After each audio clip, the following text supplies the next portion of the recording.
यह 9 काम करोगे तो कभी भी गरीब नहीं रहोगे।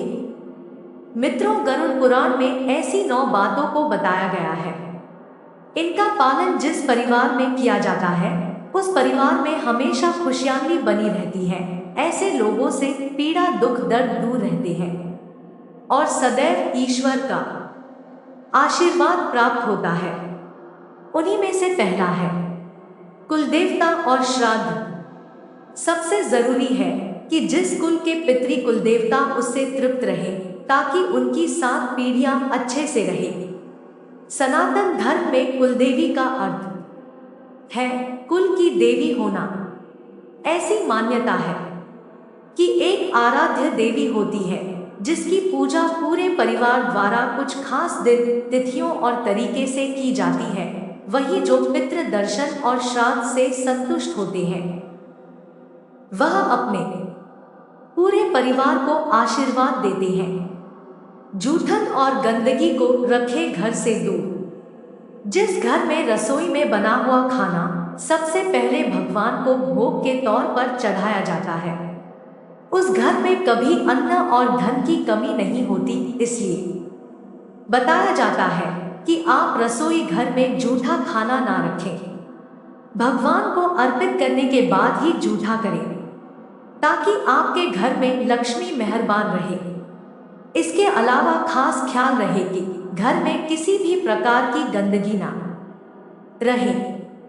इन 5 को भोजन दें, इन 5 को खाना खिलाएं। औरतों और खाना बनाते समय कुत्ते और गाय के लिए रोटी, मछली के लिए आटा और चींटियों के लिए चीनी तथा आटा डालें और पक्षियों के लिए दाना डालें। आपको जब भी मौका मिले इन 5 में से किन्हीं को भोजन अवश्य कराएं। अन्नदान। किसी भी धर्म में दान करना अहम माना गया है। खास तौर पर वह दान भूखों के लिए अनाज। धार्मिक नजरिए से यह बहुत ही पुण्य दान माना गया है। कहा जाता है कि सक्षम होने पर ब्राह्मण भोजन और गरीबों को अन्न दान करने पर मिले पुण्य से अदृश्य दोषों का नाश कर परिवारों को मुश्किलों से बचाते हैं। अन्न दान करने से केवल एक पीढ़ी का ही नहीं, बल्कि 7 पीढ़ियां का कल्याण होता है। वेदों और ग्रंथों का अध्ययन। सभी को धर्म ग्रंथों में छुपे हुए ज्ञान और विद्या से प्रकृति तथा व्यक्तियों के रिश्ते को समझना चाहिए। व्यवहारिक तरीके से परिजनों के सभी सदस्य धर्म कर्म के साथ ही उच्च व्यवहारिक शिक्षा को भी प्राप्त कर सकते हैं। तप का महत्व। दोस्तों, आपको बता दें कि आत्मा और विधाता के मिलन के लिए मन और शरीर से कठिन ध्यान लगाना चाहिए। अच्छे परिवार के लिए व्यवहारिक तौर पर इसका अर्थ यह है कि परिवार के सदस्य सुख और शांति के लिए कड़ी मेहनत, परिश्रम और पुरुषार्थ करें। गलत तरीके से कमाया गया पैसा कभी किसी के परिवार को सुखी नहीं रख सकता। कुछ देर की खुशी के लिए हम पूरा जीवन दांव पर लगा देते हैं। पवित्र विवाह। मित्रों, विवाह संस्कार को शास्त्रों में सबसे अहम संस्कार माना है। यह 16 संस्कारों में से पुरुषार्थ प्राप्ति का जरूरी संस्कार है। व्यवहारिक अर्थ में गुण विचारों को संस्कारों में बराबरी वाले संस्कार में सम्मान लिए प्रतिष्ठित परिवारों में परंपराओं के अनुरूप शादी 2 कुटुंब को सुख देता है।